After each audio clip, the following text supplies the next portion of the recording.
All right, let me share some numbers with you. I've been running the numbers here again this morning. I can share with my next guest here. And these numbers are important because it proves that fighting crime works. Despite what Jasmine Crockett might say, you know, police are not here to prevent crime, says Jasmine Crockett. I would have to disagree. Lara Logan is with me, the host of Going Rogue with Lara Logan, an award-winning journalist, of course, from so many different places she's been around the world. Lara, nice to have you back on the program. I just lost her video unexpectedly. All right, well, go with audio. Can she hear us? Lara, there she is. Perfect. There she is. Can you still see and hear me? I can see you now. Lara, how are you today? Okay. All right. I'm good. Thank you, Steve. How are you doing? I'm good. Okay, I'm going to share some numbers with you here from D.C. that proves that Jasmine Crockett is wrong and you and I are right, and this is it. 5 homicides, 29 days in D.C. 5 homicides, 29 days. Think about that.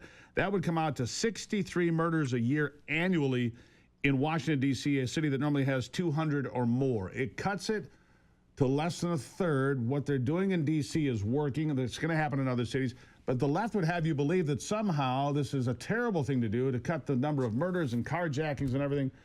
It's insane to defend criminals, isn't it? Well, is that really what they're doing, Steve? Are they really defending criminals, or are they standing up for the paramilitary force that's been inserted into this country in order to act as a kind of army for America's domestic and foreign enemies? Because if you look at it, that's pretty much what Donald Trump's administration has told you you're looking at. When they declared the cartels as foreign terrorist organizations, it wasn't simply because they wanted to be tough on crime.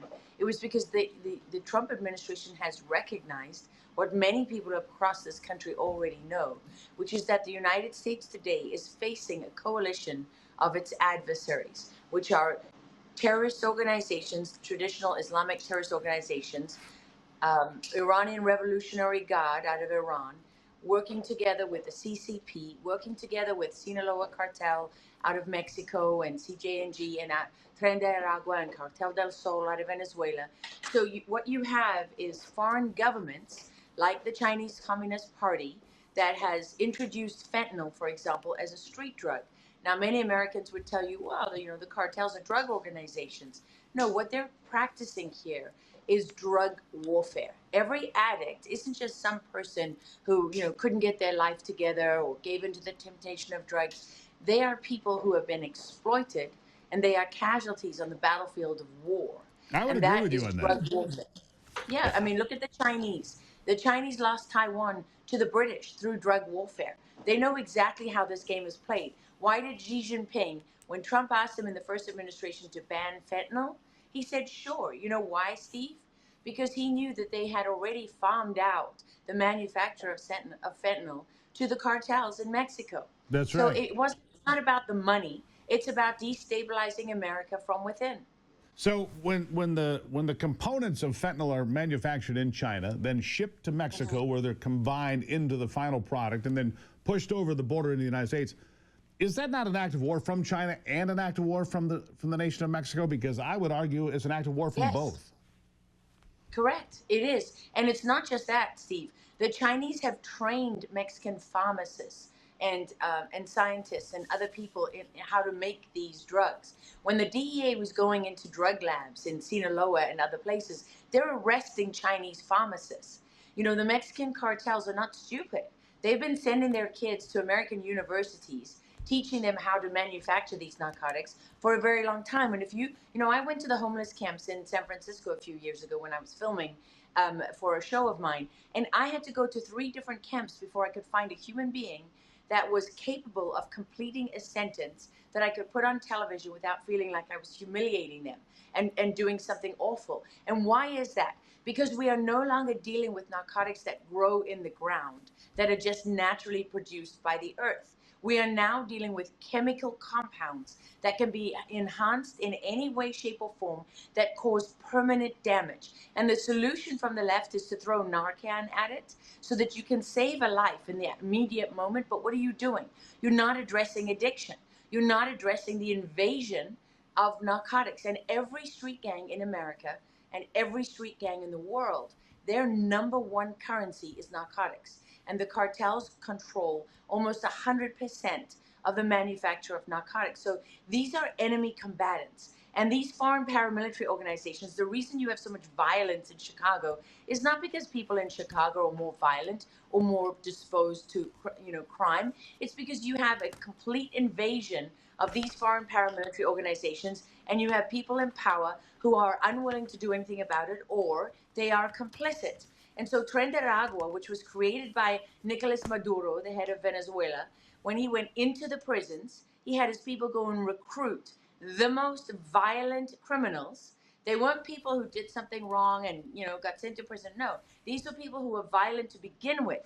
He created a foreign paramilitary organization, and then he invaded the United States with the assistance of the Biden administration and all the open border ideologues in this country. And they inserted that Chicago was one of the cities where they were sent with specific orders to cause violence between the black gangs and the Italian gangs. And create And problems. that's why you're seeing all these murders. Okay, and by the way, Steve, you're going to love this part, okay? Go ahead. What's their political agenda? Is to destabilize these cities. So say, for example, there were going to be arrests and indictments. We know what would happen. Antifa would kick into overdrive, ordered to do so by the puppet masters, right? The political puppet masters. And who would be the people assisting them? Well, it would be the cartels, wouldn't it? It'd be these foreign paramilitary organizations and terrorists who are in there burning down cities. And, you have to wonder, is this just about crime? It's definitely about crime. But is it also about cleaning up these people who have no allegiance towards the United States, whose goal is to come in here and disrupt and destroy and burn American cities to the ground? And Trump is being smart this time. He's taking care of it in advance. He's not having any of it. No, exactly true. So here's the thing. Chicago, they are going in. It's just a matter of what day they decide to go and how it looks, whether it's the FBI, the National Guard. I don't know. They're going in. I've got people that I know on the ground that have been there for the last 30 days trying to diagram, if you will, these cartel operations. They're going in. My question is, are we going into Venezuela? What do you think? We've got about, I'm going to hold you through the break here, but real quick, are we going into Venezuela, Lara? What do you think? Well, we don't know is the honest answer, right? But when you put American warships off the coast of Venezuela and you declare the president of that country to be a known wanted terrorist and criminal, you're sending a very clear message that the state of play, the way things have been handled up till now, is no longer how things will go going forward. So it wouldn't surprise me. I've talked to a couple of people who are, who know how to do these things and who may or may not be involved. And what they have indicated is that they see Maduro either going into, into the hinterland, kind of like the FARC in Colombia, and being forced into a guerrilla type of role, or they see him foolishly trying to take on the United States. And I say foolishly not because I'm being sort of, pejorative, and I'm saying it because the United States military, the full power. All right, now hold and that thought. force. Let's hold that thought, because we did take out 11 TDA members in their boat. It was kind of That's nothing. interesting. That's just a start. I understand. Hold that thought. That's Lara Logan nothing. with us here. Yeah. Lara Logan with us here on the Steve Gruber Show. We'll take a break and be right back with her after this.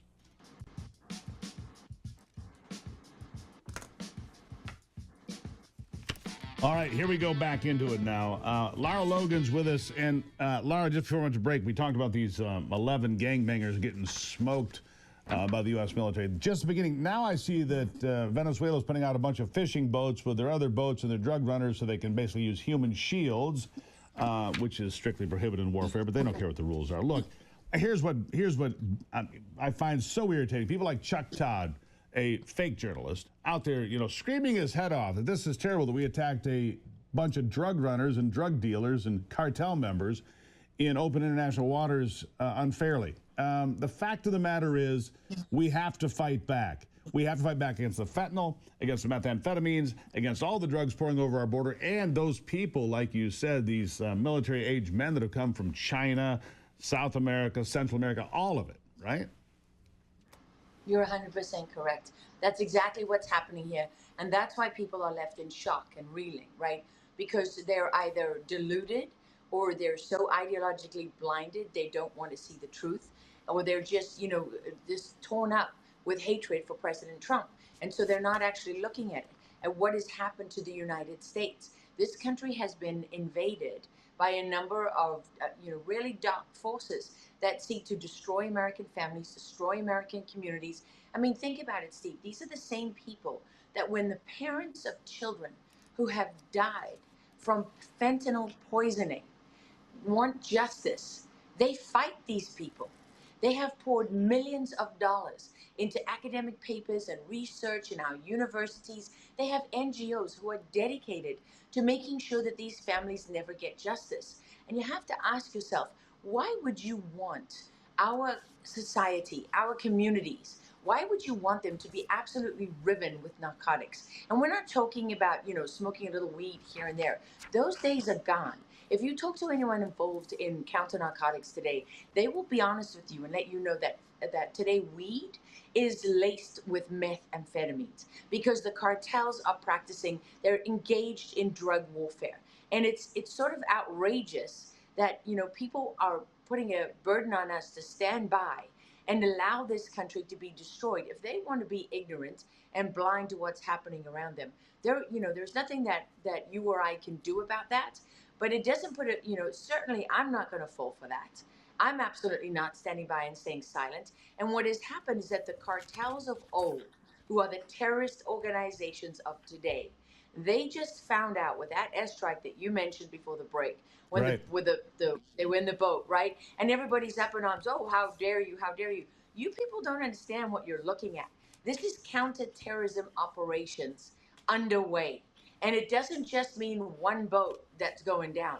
And the cartels know this because it hasn't been a fair fight, Steve. If you're in rural Texas like I am, right? Right. A lot of your police stations and your sheriff stations, they've got one guy on duty. That's right. There's nobody coming for hours if anything happens to you, okay? The cartels build their own cell networks. They build all their own encrypted technology. They build entire submarines just to flood your country with one load of drugs, and then they abandon that. They build walls made out of $100 bill stacks. They have just more money than they know what to do with. And so law enforcement is a failed model when trying to counter these organizations, not to mention the fact that jurisdiction ends at the borders of the United States. Yeah, let me and ask you anywhere this. we have US, yeah. As we roll this out, as Donald Trump rolls this out, do we have a chance to get the upper hand? We've been behind the 8 ball on this for a very long time, 8 ball being an operative word, apparently. But the fact of the matter is we've been behind that 8 ball for a long time. Can we get the upper hand? Come on, Steve. Seriously? This is the United States of America. Of course we can get the upper hand. Listen, they only tell you things like that when they want you to surrender. That's about making you think that you can't win this. Are you kidding me? We have never used, according to multiple people in the U.S. military who I've spoken to over the years, we've never used more than 10% of our advanced military capability on the battlefield, let alone when dealing with cartels. So is it possible? Yes, of course it's possible. It's a certainty. And, if Donald Trump was allowed to do it, he has to be allowed to do it. He can't be blocked even by, look, there's Republicans Correct. that stand there and chew their fingernails because they're nervous about what might happen in their next election. It's time to drop the damn hammer and do what needs to be done. And that boat coming out of Venezuela should just be an example, because if you blow a few boats up, suddenly they're not going to be running drugs quite as easily. If you do the same thing with people coming across the border, and do the same thing, and I'm sorry, but leave a few bodies on the battlefield, it will change the battle itself. I'll give you the last word. Steve, these people actually, they cut people's hearts out and eat them. Okay, they practice the occult. They murder people across Venezuela and Mexico every single day. If you're talking about a couple of bodies on the battlefield, look at the battlefields of Mexico and Venezuela and Absolutely. what has happened to the people living there. It's an absolute disgrace. Okay, journalists are killed every day, ordinary people. They have figured out how to sever people's limbs, pump them full of heroin, and keep them alive with just a torso so that they can torture them. These are, among some of the worst people on earth. And you are correct, okay, when you say that, Donald Trump has to be allowed to use them. Well, he has the legal authority, but does he have the political will backing him because he certainly has the will of the people. And you say, Republicans are worried about the next election. Is that what they're worried about, or are they on the take? Have they been paid off by the That's a cartels fair question. or the CCP or one of the many people that are involved in this kill chain, which has invaded this country and is tearing our communities and our families apart? All And I those just, are the legitimate one thing questions. I want to say is we cannot forget the parents of kids who have died of fentanyl, because there but for the grace of God go I. And my Yeah. heart breaks for every single one of them. And sadly, I know some of those parents. I know a couple of Me them. too. It's a terrible, heartbreaking thing to have that. When you get those messages, heartbreaking. Lara Logan, I greatly appreciate it. Next time we talk, I'm going to ask you about the 600,000 Chinese students coming to America, because that is something I don't agree with the Just president. say no. Just say no. They're not students, they're spies. Yeah. Lara Logan, appreciate you as always. Thank you. Thank you, Steve. Take care. Really appreciate it, yeah. Just say no. She's right. It's a war. Act like it's a war. I'll be right back.